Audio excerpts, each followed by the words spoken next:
The Durian Heat, bringing big ideas and critical opinions in Southeast Asia. Welcome back to Durian ASEAN. You're with Grace at the Durian Heat. We'll discuss issues and matters around Southeast Asia.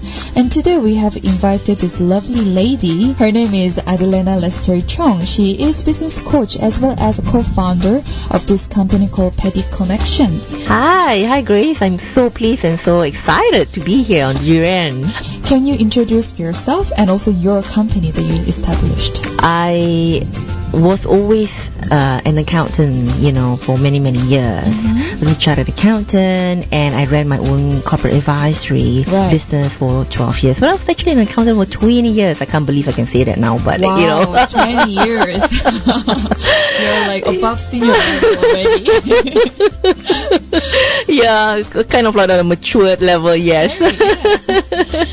And what happened with me was when I was running my business, and I thought that I would just continue going on with that and growing it, and perhaps even taking it regional, One day I just woke up, and all I could say to myself was, I couldn't stomach this no more, And that was really strange for me, You could say at that time I was in my 30s that I had a midlife crisis, but I said to myself, hey, you know what? This only happens to old people, right? And I'm not old at the time.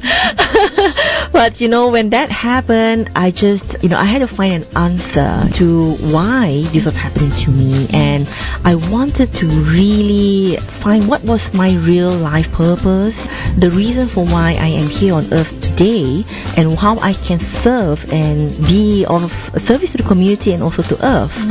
Through a process of, I guess, a lot of self-reflection, a lot of reading, a lot of, as well as talking to very successful people, whether it's entrepreneurs, whether it's philanthropists, and even to religious, like monks and priests and so forth.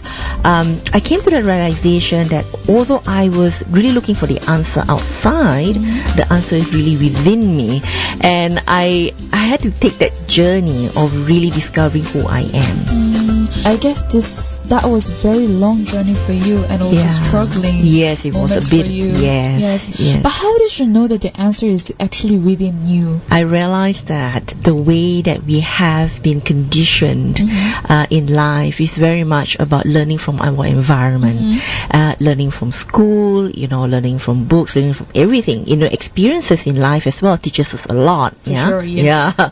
And through that process, I believe that all of us have accumulated a lot of experiences and expanding our consciousness, expanding ourselves, within. And because of that, we actually have all the answers. Right. Okay. That right? Makes sense. Yeah. Yes. Right? We have all the answers. And why are we looking on the outside and always looking for an approval or somebody to tell us that this is the right way to do things and this is the wrong way to do things, right? The person that knows best for me is me. Yeah.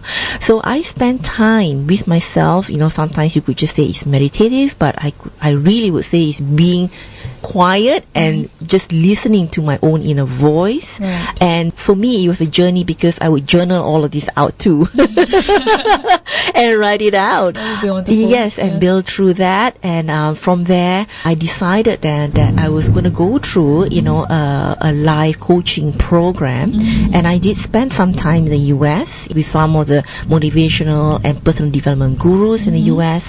And through that process of guidance, a process of also being coached, also the process of learning how to be a coach as well, I learned to really, failing everything else when things crash around us. There are times when we are walking through life that everything's really great. You're at top of the world, career's going great, family's going great, you've got money in the bank, you've got properties, you've got assets, everything's super duper, that's perfect. Great. Yeah. Right? Yeah. But where's the real growth really comes when one comes down. And there's cycles in life when we go up and we also come down. That's true.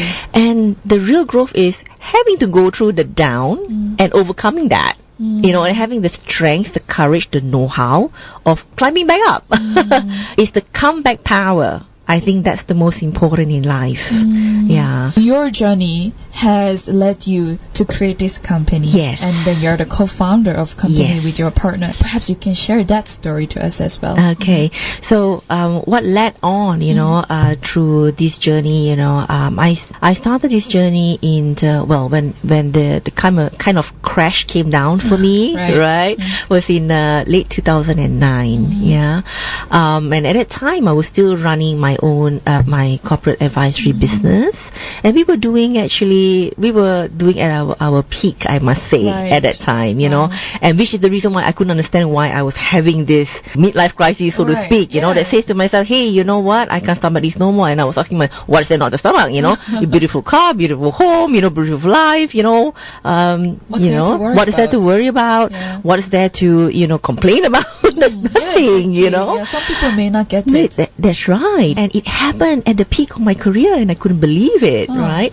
So because of that, and I went through this journey, as I shared earlier, a lot of reflective, and in the process of being coached by a personal development guru in the US, I discovered my life purpose, which is really to ignite people's passion to live their true purpose too, and not just say to yourself, or like for myself, I say to myself, keep going.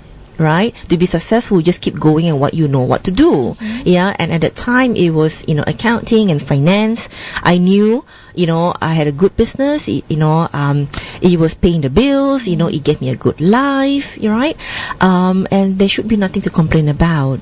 But when we can find our true purpose, and we work through that purpose, whether we are working as an employee but living our true purpose in an organization, or even coming out and living that purpose by doing a business, either way, that's fine. But once you're living your purpose, it doesn't feel like a job. You just love waking up in the morning, you're going out there, you're sharing things, with people, and whatever studying that you have to do for it, it may be a new skill that you need to develop. You don't feel it's a pain, like trying to pass an exam or something. You're going through all the books and exams and stuff like that. But, when you're living your purpose, every day is a joy. Every moment you feel confident that what you say, what you do, and how you create, your life, is impacting the world through your voice and through your unique gifts. And I find that really empowering, and I love to see every single person that I come through, speaking or engaging with, starts to think about this, starts to say to himself, hey, what's that one thing? Start from where we are right now. We don't have to start from, hey, we think that, we are supposed to be like a Richard Branson and you go straight there, right? Okay, but just start from where we are. Everyone starts from somewhere. The most successful people in the world, even Richard Branson, Apple, Steve Jobs, all of us, don't start from just being a superstar the next day. We started going through the cycle of a lot of mistakes sometimes, a lot of failure sometimes, trying different ways, maybe trying 10,000 ways, on one thing, trying to get that right. Yes, that's very true. Before we hit it, and then we realize, hey, this is the way to go, right? And that's when success happens. So, for me, and also for my partner, we both share the same passion, and we decided that, we'll collaborate, come together, as a team to really work together with organizations, with CEOs, with top management teams, even board of directors, right? Because change starts from the top, people who make decisions, right?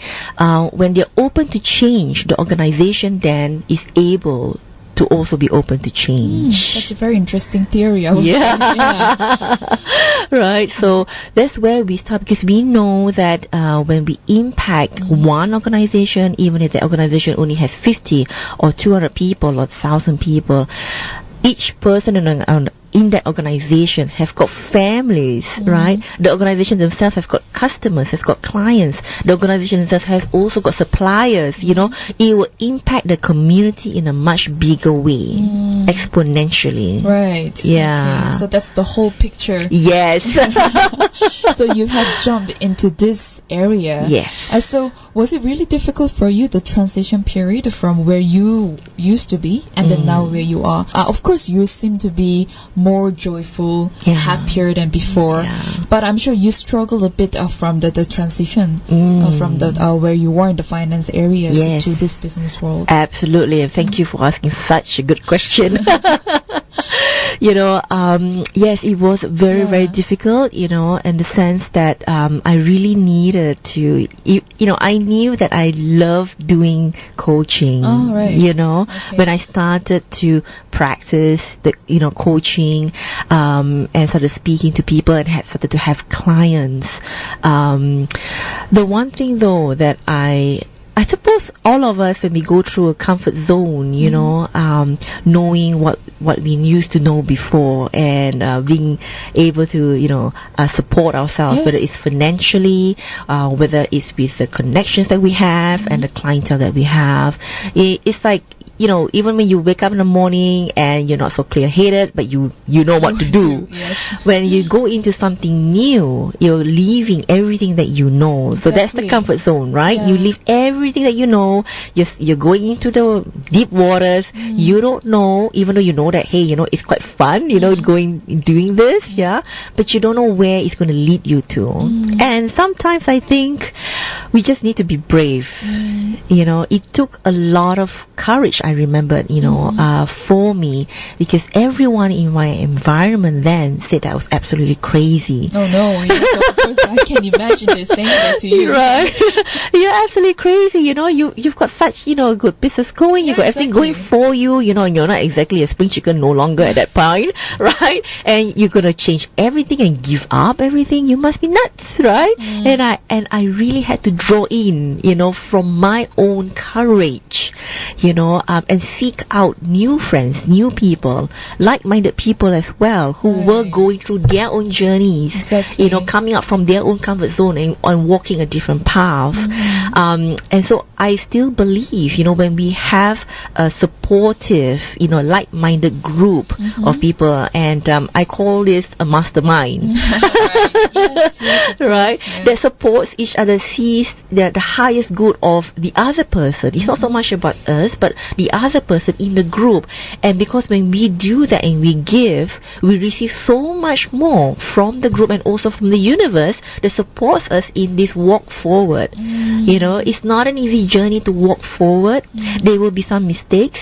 You know, I made some mistakes when I first started, you know, on this business. You know, fine-tuning the kind of clientele I want to work with as well, for example, right? So we won't know until, you know, we start from wherever we are and from whatever clients are that are willing and wanting to work together with us, right? And then fine-tuning the journey as we go along.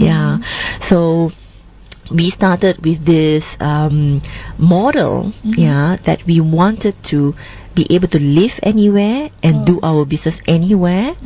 And it's very flexible. Yes. And we wanted a global business. All right. Yeah. You want to be able to touch everyone's lives. Yes.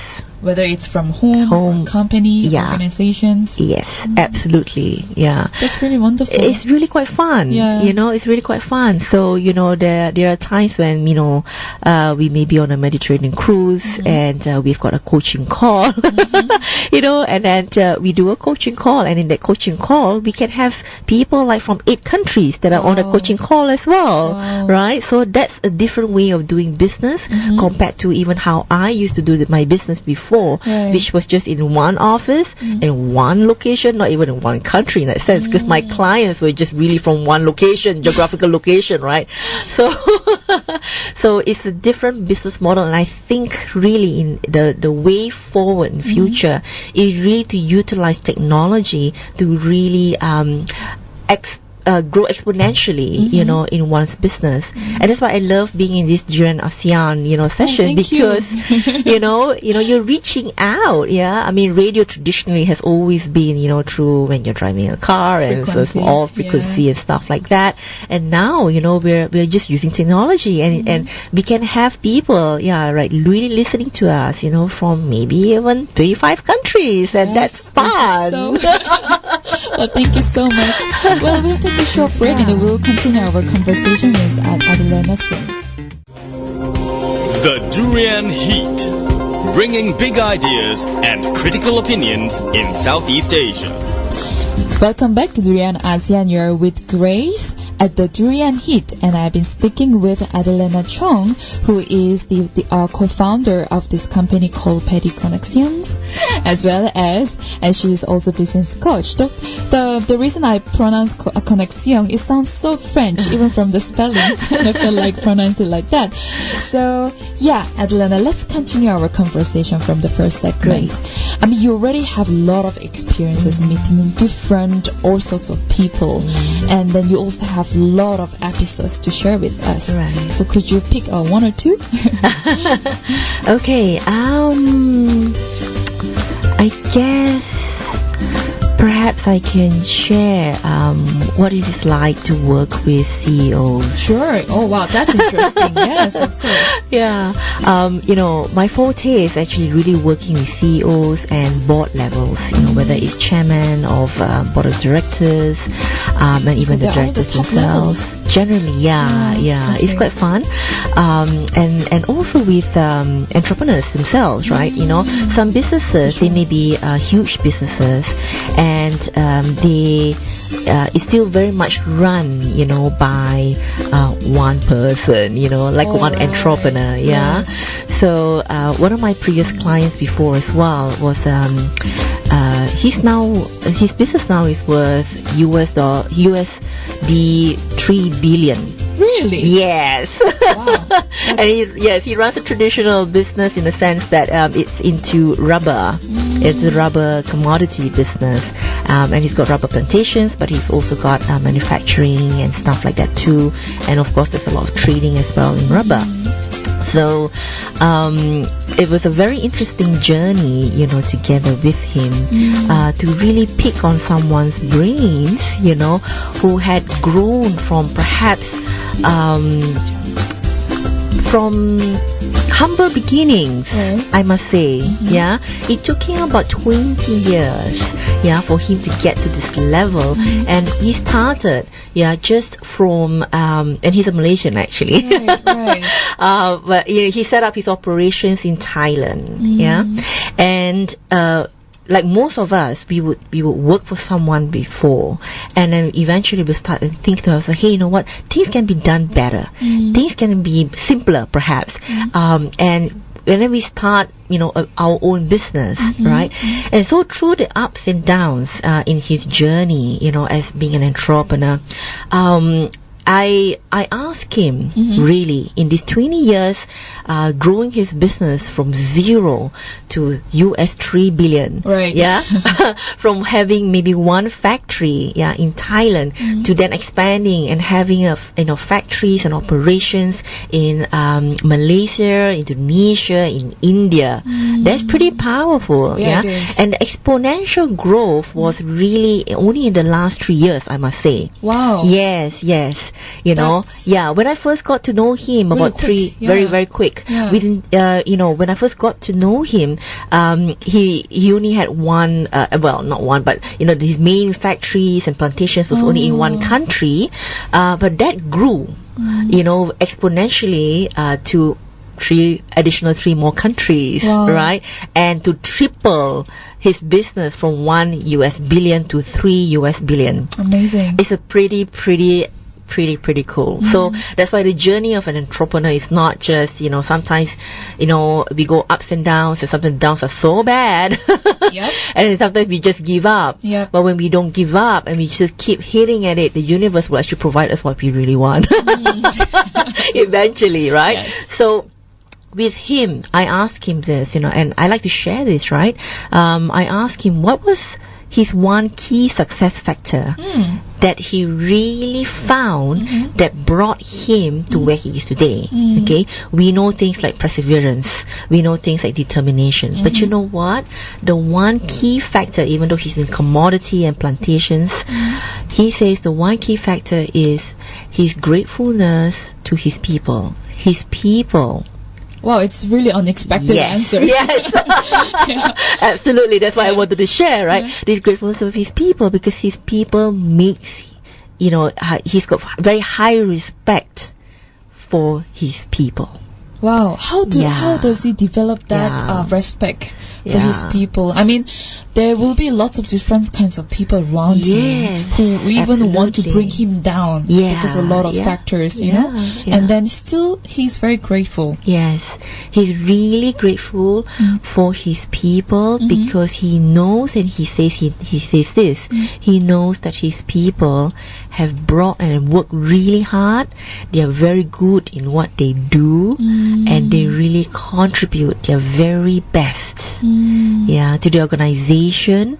It's not that people don't make mistakes. He recognizes that, but he takes people forward to think of solutions, to move forward with that, to want to contribute more. Right? He values them. He gives them recognition. Wow. So he motivates his own people. Yes. By just being very grateful for his people, for being with him in this journey of growth. And so there are people as well that, may have left his organization, but they still keep in touch with him. That's wonderful. And relationship. And, they still come back and they still, see him, meet up, and he still welcomes that connection, with people. Again, connections. Yeah, exactly.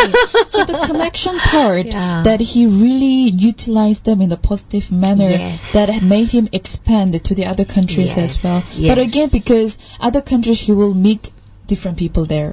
And then he will build up his own relationship with them again. Different cultures, really understanding. But I think that the universal laws, of gratefulness, carries through.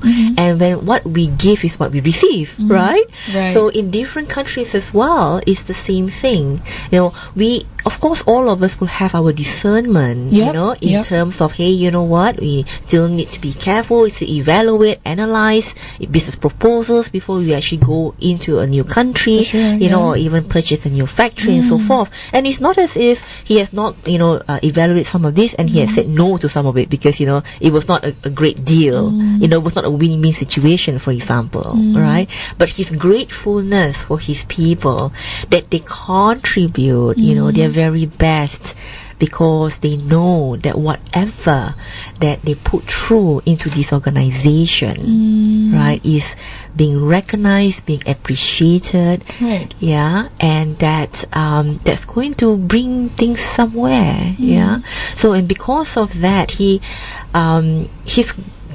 gone through, I mean, there are a lot, and I'm sure you would have already met a lot of organizations, maybe also a lot of people that are working in organizations that perhaps they're not happy in the organization. And one is asking, hey, what makes an organization become great?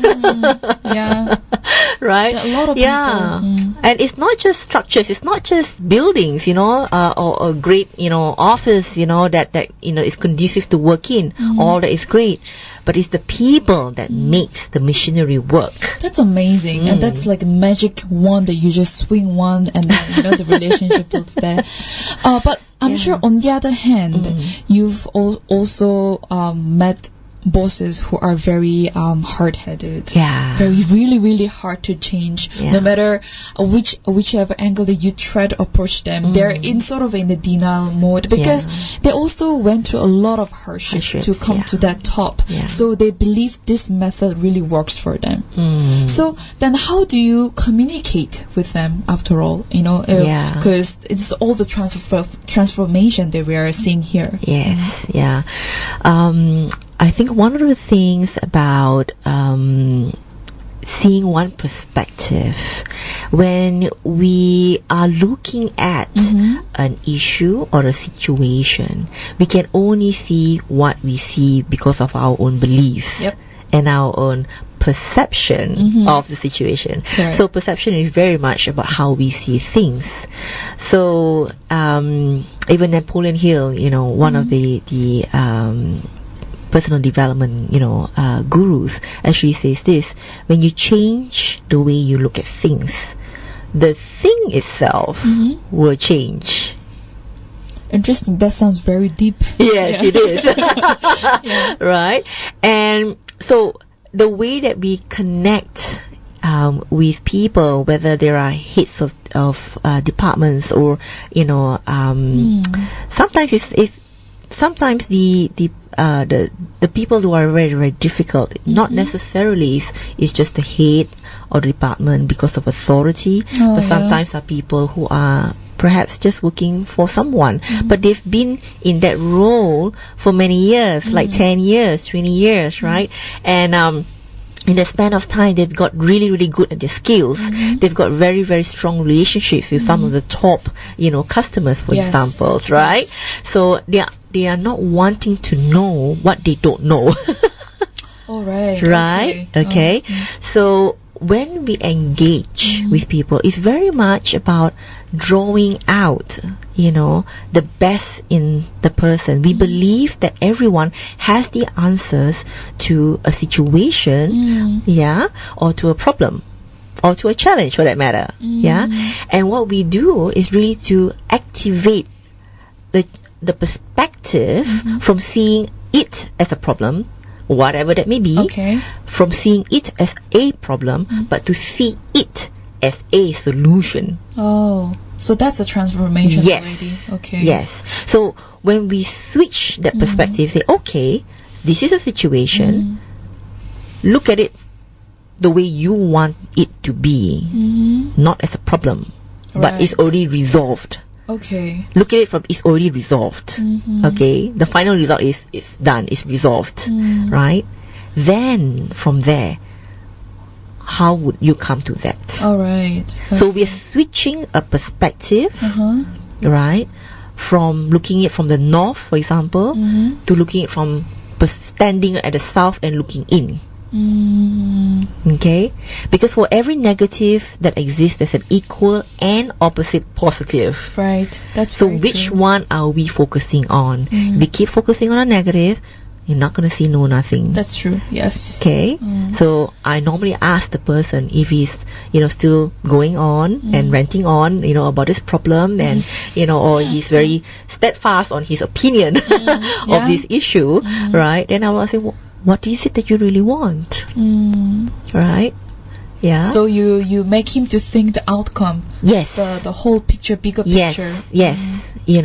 In a positive light. Yeah. Wow. So we've already shared 2 episodes, and then we have to end our second segment of Durian Heat. We'll come back after this short break, so stay tuned. The Durian Heat, bringing big ideas and critical opinions in Southeast Asia. Welcome back to Durian ASEAN. You're still with Grace at the Durian Heat, and I've been speaking with Adelena Chong, who is a co-founder of Paddee Connexions, as well as she's also business coach. But then so far, she has been sharing her wonderful stories and episodes of what she has been doing in Malaysia as well as outside of Malaysia, of course. So now let's move on to perhaps a bit different topic here. Based on your experiences so far, you've met different kinds of people at the different levels, and of course we cannot miss this generation gap. X, Y, and we also have Z, and you never know, there will be another Z plus 1 or something. So nowadays, I believe the younger companies, they are switching into different culture. Let's say, rather than having this vertical company structure, they want to have a horizontal structure in the company. So would you share, and also what's your perspectives by looking at all these companies that are growing up? I think that a lot of organizations, especially when they are quite large organizations right now, and for ones that are perhaps also been around for a long time, like 30, 50 years, some organizations have been around for 100 years. So all organizations go through cycles as well in terms of their culture, right? And one of the key things about running organizations or businesses is really not so much well, I guess a lot of people and organizations are focused on strategy, but the culture is one of the key aspects that will drive any changes, and also to level off any cyclical economic changes as well. And sometimes people are not clear what culture is, and it can be as simple as what's the value that one wants to uphold in an organization. Okay. Values and principles. And when we have that and we're clear about that, it's not just it's important that people who develop the values and principles are clear. For example, that the board of directors or the managers are clear, but every single person in the organization needs to be clear about that. That's very true. Yes. Okay, and many a times people are not in the organization. Okay, and therefore sometimes they are unable to weather through different gaps in generations or even economic cycles. Walt Disney, for example, it's really incredible to see a company that has been there for forever, Still exists. It still exists and very popular and doing a really great job. They're very focused on customers' experience and satisfaction. And it's not just, people at the top, in Walt Disney that are focused on that. Every single one, right down to the cast, in Walt Disney, right down to even the sweepers, the gardeners, whoever, in the whole organization, it's very focused on the values of Walt Disney. When you talk about values, it's a company value or individual values? All companies are made of individuals. Right. Right? Yeah. And everyone agrees that, hey, these are the values that we want to carry through in our organization. Okay. And there's a buy-in for that. Yeah. And when there's a buy-in for that, everyone will treat each other, Like, for example, in Walt Disney, I once listened to the COO, the CEO of Walt Disney, and he actually said this, that for everyone in the organization, whether it's managers or leaders in Walt Disney, they are focused on treating their people. That means their employees, not only just their employees, but also their customers, people that engage with suppliers, everyone with respect. Wow, respect is such a huge word.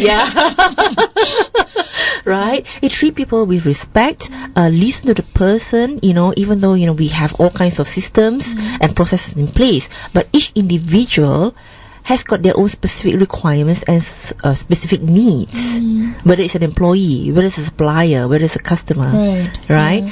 And I remember he shared this, that in if a customer comes in, and say, the baby requires, say diapers, but the shop is closed, would the manager go and open the shop and go and get the diapers for the baby? Right. You know what I'm saying? Yeah. So do what it takes, right? To satisfy, the customer, the person, and respect the person as a person, as a being.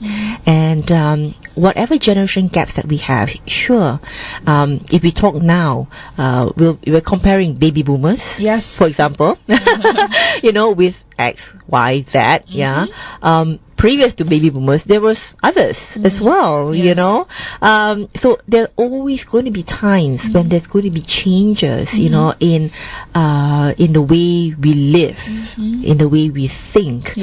Now it is very much a technology-driven lifestyle. Right? Yes. Everything that we do, we are so connected to the mobile phone, for example. We don't talk about a mobile phone as a gadget any longer. It's like part of our body now. now. Yes, you will live with it. Yes. It's the closest thing to us, you know. Not even our girlfriend or boyfriend or husband or wife, right? Yes. So, you're right. It's the first thing that you do in the morning when you wake up is look at your mobile phone, Exactly. you know. Check all those notifications. Yes. And what's been there. Yeah. For example, so we are all kind of conditioned, you know, with technology that we want everything yesterday. All right. Right? We want Okay. everything fast, right? So with a new generation, I mean, we can talk about, you know, the younger generation, you know, who are like in their maybe as old as in their 30s or in the early 40s, yeah, Okay. as to be new generation, because this generation are people who are very used to technology already. You know, they're used to the mobile phones, you know, they're used to having all the answers at the tip of your finger. Yes. Right? I mean, Yes. you have a question, you just Google through your mobile phone. Exactly. Right? You don't even have to wait for your computer. Yes. Yes. And you've got the answer straight away. Right? You don't even have to ask anyone anymore. Yes. Right? Yeah. And thereby, you know, because of that, you know, people just, you know, want things faster. They want to have feedback from their employers, their bosses, their managers faster. Right. You know, if I'm doing something right, I want to know now too what I'm doing right. If I'm not doing it right, then what is it that I'm not doing right? And, you know, guide me, mentor me to get it right. You know, there's a level of expectation because they want to do well fast. You know, they don't want to take, like, you know, previously, you know, people used to talk, oh, well, you know, we'll do, you know, we're conditioned to go to school, you know, and from school we're conditioned to actually get a job. Yeah. Right? Yeah. And after 40 years, hopefully we retire with a good sum of money. That's gone. These days are gone already. Yeah. and then you live a good life, so to speak, right? You know, your whole idea is, yeah, get a job, do well, you know, have kids, you know, Step send by them to step, school, yeah. stuff like that, and then retire, and then you go for your holidays and spend time with your grandchildren. Okay, that's life.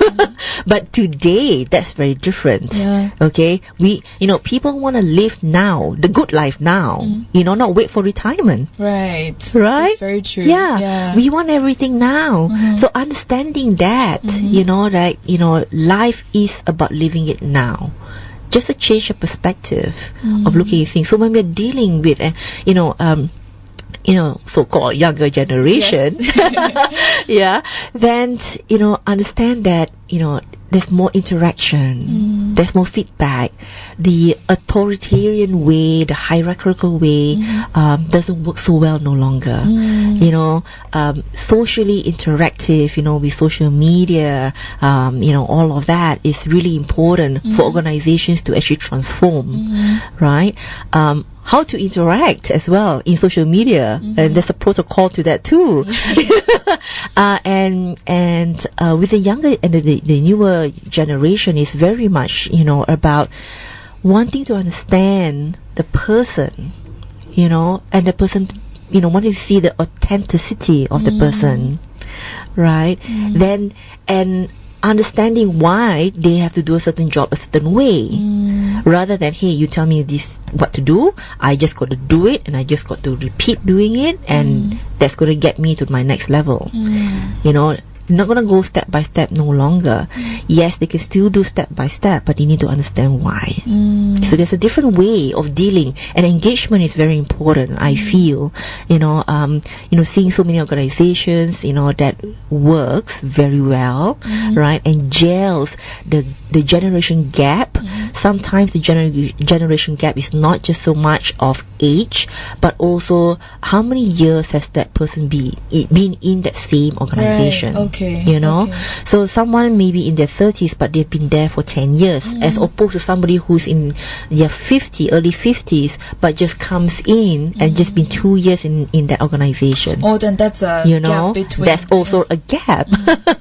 Because this person that comes in has got new ideas. Even though he may be 50, maybe 60, but got new ideas, new ways of doing things. Maybe is more well traveled, you know, has postings, you know, all around the world. So, you know, he's got the multicultural kind of, you know, exposure as well, and comes in to this perhaps very localized business and wanting to bring in new ways of doing things as well.